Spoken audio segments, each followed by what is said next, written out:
पश्चिम चंपारण के नवलपुर योगा पट्टी के रहने वाले शहीद मनीष कुमार की अंतिम संस्कार इसी रामघाट पर की गई है और यहाँ पर हजारों की संख्या में उन्हें अंतिम विदाई देने लोग पहुँचे हैं और मनीष कश्यप जी भी आए हुए हैं। मनीष भैया क्या कहेंगे 21 वर्षीय मनीष कुमार के लिए? परिवार वाले के अंदर जो है एक गुस्सा है, एक आक्रोश है और एक सवाल भी है कि आखिर यहाँ का विधायक या सांसद या कोई मिनिस्टर या कोई नेता जो है क्यों नहीं आया। व्यवस्थाएं भी उतनी उचित नहीं थी प्रॉपर तरीके से और परिवार वाले का मांग है कि जो एक चौक है उस चौक को जो है शहीद के नाम पे जो है चौक रखा जाए, साथ ही साथ एक सड़क का निर्माण जो है शहीद के घर तक किया जाए। अग्निवीर योजना के तहत थे तो परिवार के एक सदस्य को जो है नौकरी दिया जाए। ये सारी मांगे हैं परिवार वाले को और शहीद का दर्जा दिया जाए और उम्मीद है कि सरकार जो है ये सारी मांगे मानेगी। हम लोग तो यही कहेंगे, अब इससे ज़्यादा यहाँ पे क्या कह सकते हैं। क्षेत्रवासियों के लिए यहाँ पे शमशान घाट, अब यहाँ पे इससे ज़्यादा हम क्या कह सकते हैं। यहाँ के स्थानीय ना तो विधायक जी पहुँचे हैं और ना ही सांसद जी पहुँचे हैं। हाँ। ये घटना जबकि 13 तारीख को है। पहुँचेंगे जब चुनाव के दौरान अगर कोई शहीद होगा ना तो उस समय जो है लाव लश्कर के साथ पहुँचेंगे। और मैं बोलता भी था चुनाव प्रचार के दौरान में, मेरा क्षेत्र नहीं है, ना मेरा लोकसभा क्षेत्र है ना मेरा विधानसभा क्षेत्र है। लोकसभा क्षेत्र भी नहीं है मेरा विधानसभा क्षेत्र भी नहीं है। मेरे क्षेत्र से ये दूर दराज वाला सुदूर वाला ये एरिया है। आगे जो है नदी के उस पार उत्तर प्रदेश चालू हो जाता है। उसके बावजूद जो है मुझे इन्होंने फ़ोन किया, वो शहीद के पिताजी जो है फ़ोन पे ही रोने लगे।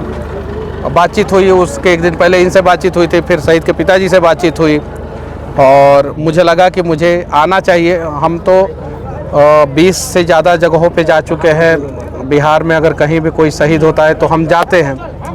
तो हम आए हैं और हम इस उम्मीद से आए हैं कि शहीद का सम्मान होना चाहिए और इसी उम्मीद के साथ अगर विधायक, सांसद, मंत्री, अगर बड़े बड़े नेता आते तो अच्छा होता। अब ज़रा बताइए, बिहार का लड़का शहीद हुआ है, अग्निवीर योजना के तहत काम करता था और ये लड़का जो शहीद हुए हैं ये दूसरे किसी को बचाने में शहीद हुए हैं। 2 लोग जो है वो बर्फ़ के पहाड़ से जो है मतलब बर्फ़ वाले रास्ते में चल रहे थे, पैर फिसला, गिरने लगे। ये पीछे थे, उन लोगों को पकड़ने के चक्कर में जो है ये भी फिसल गए।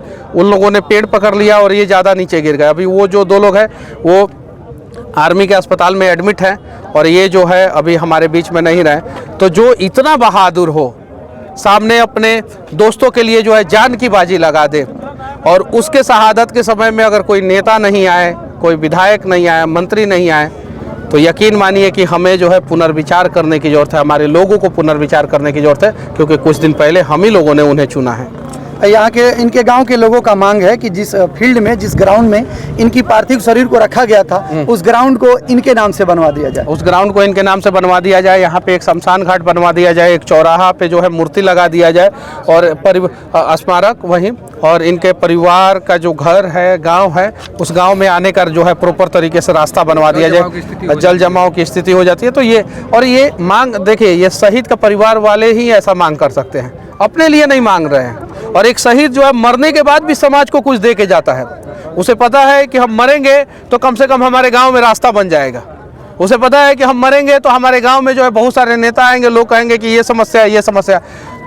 तो एक भारतीय सेना का जवान, चाहे वो अग्निवीर योजना के तहत हो या पैरामिलिट्री फोर्सेस के तहत हो, वही आदमी जो है जिंदा रहता है तो देश को सुरक्षित करता है और मर जाने के बाद जो है अपने गांव, अपने आसपास के क्षेत्र के लिए भी कुछ करके जाता है।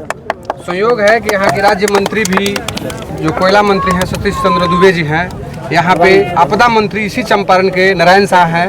2 मंत्री हैं, एक सेंट्रल में है, एक बिहार में है, फिर भी उन लोगों ने फ़ोन करके भी सांत्वना देना उचित नहीं समझा है। अच्छा, कुछ ही दिन पहले मनीष जी कहना चाहेंगे कि महाराष्ट्र में घटना हुई थी प्लेन की, जिसमें वहाँ के उप मुख्यमंत्री अजीत पवार की मौत हुई थी। महज 48 घंटे के बाद उनकी पत्नी को सीधा उप मुख्यमंत्री बना दिया जाता है। इनके परिवार वालों को कितने दिन के अंदर एक सरकारी नौकरी मिलनी चाहिए? अब हम लोग मांग कर सकते हैं लेकिन मिलेगा नहीं, हमें पता है नहीं मिलेगा, नहीं मिलेगा, क्योंकि हमारे जैसे लोग जो है, हमारे जैसे नहीं, हमारे जैसे लोगों के हाथ में पावर नहीं है। हमारे जैसे लोगों के हाथ में पावर होता तो शायद कहानी कुछ और होती। मैं कहा था ना कि चनपटिया से बनूंगा, पूरे बिहार के लोगों का जो है रक्षा सुरक्षा की गारंटी लेता हूँ। मैंने अपना पगड़ी जो है लोगों के पैरों में रख के वोट मांगा था कि मेरा ये पूरा इज्जत जो है आपके पैरों में है। आप लोगों के लिए जो है मैंने पार्टी छोड़ा। PMCH प्रकरण के बाद मैं क्यों छोड़ा? मैं भी जो है घूंट पी लेता। आनंद मोहन के बेटा चेतन आनंद पी लिए ना, एम्स में उनके साथ मारपीट हुई थी ना, वो चुपचाप शांति से रहे ना, शांति से रहे तो आज विधानसभा में है, सड़क पे हमारे जैसा धूल नहीं ना फाँक रहे हैं। मैंने स्वाभिमान के साथ समझौता नहीं किया, लोगों के लिए लड़ गया, जिससे लड़ना हो लड़ गया। और आज स्थिति देखिए कि हम भी, अगर हम रहते तो हम यकीन मानिए कि हम ये नियम लगवा देते कि अगर अग्निवीर योजना या सेना का कोई भी जवान अगर शहीद हो रहा है तो उसके परिवार के एक सदस्य को परमानेंट जो है उसी डिपार्टमेंट में नौकरी देना ही होगा किसी भी हाल में। और बिहार सरकार, अगर बिहार का कोई जवान शहीद होता है तो बिहार सरकार को जो है 1 करोड़ रुपया जो है मुआवजा के तौर पर परिवार को देना ही होगा। उसके गाँव में जाने का रास्ता प्रॉपर, शहीद स्मारक प्रॉपर बनाना होगा, उसके नाम पे एक फील्ड और उसी फील्ड में जो है स्मारक बनाना होगा। ऐसा नहीं कि किसी चौराहा पे बना दिए, अगली बार रोड चौड़ीकरण के दौरान जो है उसको तूर के हटा दिए, वैसा नहीं। एकदम उसके गांव में एक फील्ड बनवाइए प्रॉपर तरीके से, क्रिकेट और फुटबॉल साइज का फील्ड होना चाहिए, चारों तरफ से बाउंड्री कराइए और उस फील्ड में जो है शहीद का जो है मूर्ति लगाइए। अभी चौराहा पे लग जाता है, देखते नहीं है, आज चौराहा पे लगा है, कल हटा दिया। अम्बेडकर साहब का मूर्ति हट जाता है, गांधी जी का मूर्ति हट जाता है, तो शहीद का मूर्ति हटाने में कितना समय लगता है? हटता है, हम लोग जानते हैं। तो ये चीज़ है, लेकिन हमारे यहाँ हमारा हाथ भी खाली है। परिवार वालों से ये भी सड़क पे है, पब्लिक भी सड़क पे है, जनता भी सड़क पे, हम भी सड़क पे हैं। परिवार वालों से मुलाकात हुई आपकी? हाँ, मुलाकात हुई। पिताजी हमारे साथ थे और उनके दोस्त हैं, पिताजी, भाई लोग जो है सभी लोग, और उदास है लोग। उनकी समस्याओं को जो है सरकार को सुननी चाहिए।